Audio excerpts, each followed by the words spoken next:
Не забыть и возродить декоративно-прикладное искусство. В Бишкеке стартовал мастер-класс по изготовлению ширдака и алакиза, целью которой является сохранить традиционные технологии изготовления.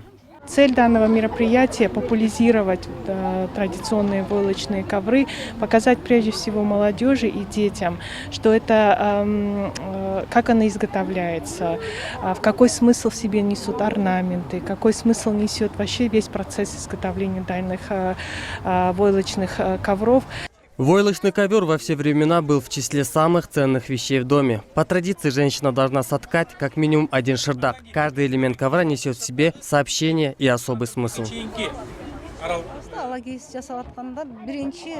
Мы обводим и создаем символы этими специально приготовленными черно-белыми нитями. В старину говорили, в жизни бывают белые и черные полосы, но свыше направляют по белой дороге. С самого рождения человек видит и темное, и светлое. И пока мы живы, эта игра не прекращается. Поэтому края всех символов на ковре обводятся этой нитью. С большим энтузиазмом в мастер-классе приняли участие и дети.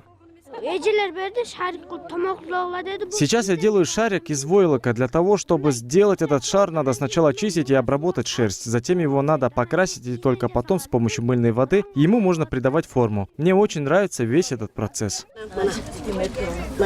Мастер-классы по изготовлению ширдаков продлятся еще 3 дня в доме-музее имени Фрунзе. Любой желающий может прикоснуться к истории своих предков через прикладное искусство. Нурмамат Сабыров, Нурбек Абдымаджинов. Новости Ош-Пирим.